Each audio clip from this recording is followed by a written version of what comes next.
கிளிநொச்சியின் பிரதான செய்திகள். முதலில் தலைப்புச் செய்திகள். தமிழீழ விடுதலை புலிகள் மீதான தடை நீடிப்பு, இலங்கை அரசு அறிக்கை.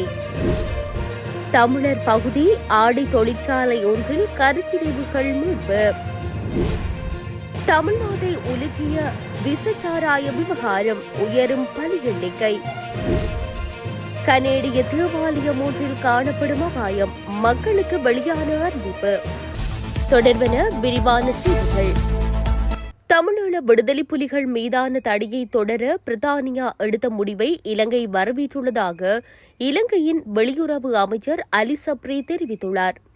இதன்படி தமிழீழ விடுதலை புலிகள் மீதான தடையை பிரித்தானியாவில் தொடரும் என்றும் வெளியுறவு அமைச்சர் குறிப்பிட்டுள்ளார்.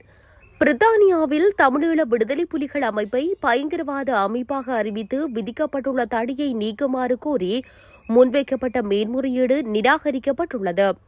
பிரித்தானியாவின் மேல் நீதிமன்ற நீதியரசர்கள் மற்றும் 2 ஓய்வு பெற்ற மூத்த ராஜதந்திரிகளின் தலைமையில் நாடாளுமன்றத்தால் அமைக்கப்பட்ட சுயாதீன நீதிமன்றான தடை செய்யப்பட்ட அமைப்பு முறையீடுகள் ஆணைக்குழு இந்த தீர்ப்பை அறிவித்துள்ளதாக இலங்கையின் வெளியுறவு அமைச்சர் அலி சப்ரி குறிப்பிட்டுள்ளார். வடக்கு கிழக்கு இலங்கையில் சுதந்திர தமிழ் அரசை உருவாக்குவதற்கு ஆதரவளிக்கும் நாடு கடந்த தமிழீழ அரசாங்கமே தமிழீழ விடுதலை புலிகள் மீதான தடையை நீக்குமாறு பிரித்தானியாவிடம் விண்ணப்பித்ததாக அமைச்சர் சுட்டிக்காட்டியுள்ளார். நாடு கடந்த தமிழீழ அரசாங்கம் பிரித்தானியாவில் தடை செய்யப்படவில்லை.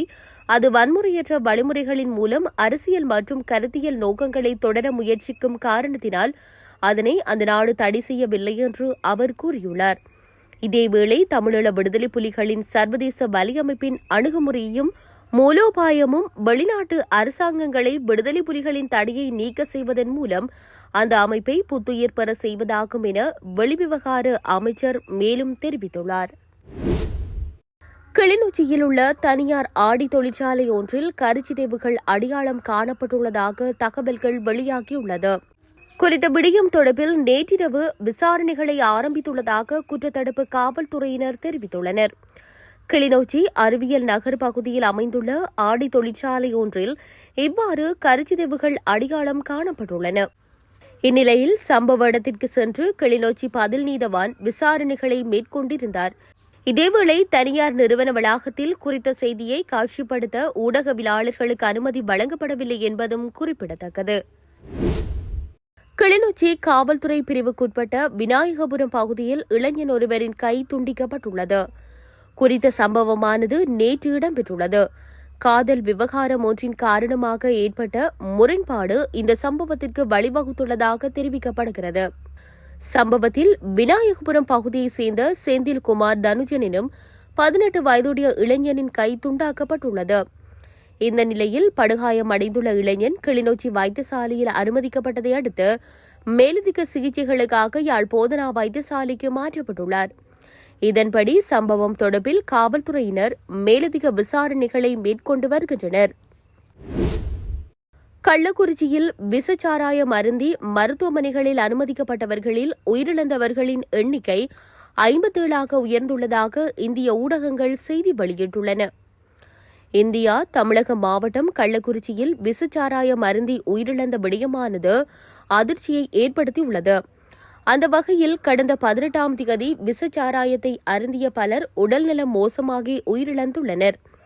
அதனைத் தொடர்ந்து இன்று வரையில் சேலம், புதுச்சேரி, விழுப்புரம் மருத்துவமனைகளில் அனுமதிக்கப்பட்டவர்களில் 57 பேர் சிகிச்சை பலனின்றி பலியாகியுள்ளனர்.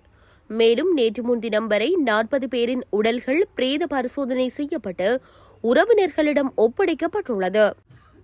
இதேவேளை 148 பேர் மருத்துவமனைகளில் சிகிச்சை பெற்று வரும் நிலையில் அவர்களில் 20 பேரின் நிலைமை கவலைக்கிடமாக உள்ளதாக தெரிய வந்துள்ளது. கனடாவில் ஹாலிபெக்ஸ் பகுதியில் அமைந்துள்ள பழமையான கத்தோலிக்க தேவாலயம் ஒன்றை உடனடியாக மூடுமாறு உத்தரவிடப்பட்டுள்ளது.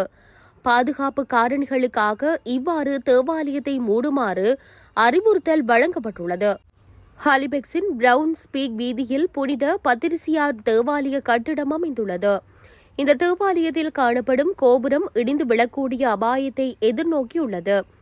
இதன் காரணமாக குறித்த தேவாலயத்தில் பூஜை வழிபாடுகளை நடத்துவது ரத்து செய்யப்பட்டுள்ளது. மக்கள் இந்த தேவாலயத்திற்குள் பிரவேசிப்பதனை தடுப்பதற்கு மதில் ஒன்று அமைக்கப்பட உள்ளதாக அறிவிக்கப்பட்டுள்ளது.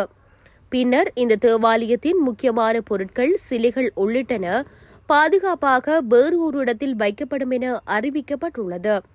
பின்னர் தேவாலய கட்டடம் இடிக்கப்பட்டு புனரமைக்கப்பட உள்ளதாக தெரிவிக்கப்படுகிறது. அமெரிக்காவின் USS தியோடர் ரூஸ்வெல்ட் விமானம் தாங்கி போர்க்கப்பல் தென்கொரியாவில் நிலைநிறுத்தப்பட்டுள்ளது. வடகொரியாவிற்கும் ரஷ்யாவிற்கும் இடையே அண்மையில் ராணுவ ஒப்பந்தம் மேற்கொள்ளப்பட்ட நிலையில் வடகொரியாவின் அண்டை நாடான தென்கொரியாவிற்கு அமெரிக்க போர்க்கப்பல் வந்துள்ளது. இந்த நிலையில் அமெரிக்கா, தென்கொரியா, ஜப்பான் ஆகிய 3 நாடுகள் இணைந்து தென்கொரிய கடல் பகுதியில் போர் பயிற்சியும் நடாத்த இருக்கின்றன. இது தொடர்பாக அமெரிக்க ராணுவ தலைமையகமான பென்டகன் வெளியிட்ட செய்திக்குறிப்பில், பிராந்திய ஸ்திரத்தன்மையை உறுதிப்படுத்துவது, பதற்றத்தை குறைப்பது, சரக்கு கப்பல்களுக்கு பாதுகாப்பு அளிப்பது ஆகியவற்றை நோக்கமாக கொண்டு அமெரிக்க விமானம் தாங்கி போர்க்கப்பல் தென்கொரியாவிற்கு சென்றுள்ளதென கூறப்பட்டுள்ளது. முன்னதாக கடந்த வாரம் ரஷ்ய அதிபர் புடின், வடகொரிய அதிபர் கிம் ஜோங் உன் ஆகியோர் மிகப்பெரிய ராணுவ ஒப்பந்தத்தில் கையொப்பமிட்டனர். இது தென்கொரியாவிற்கு அச்சுறுத்தலாக அமைவதால் தங்கள் நாட்டிலுள்ள ரஷ்ய தூதரை அழைத்து தென்கொரியா கண்டனத்தை பதிவு செய்தது. மேலும் ரஷ்யாவிற்கு எதிராக போரிட்டு வரும் உக்ரைனுக்கு ஆயுதங்களை வழங்கவும் தென்கொரியா முடிவு செய்தது. இத்துடன் செய்திகள் யாவும் நிறைவு பெறுகின்றன. மேலதிக செய்திகளை அறிந்து கொள்வதற்கு www.tamilaram.com எனும் இணையதளத்தை பார்வையிடுங்கள்.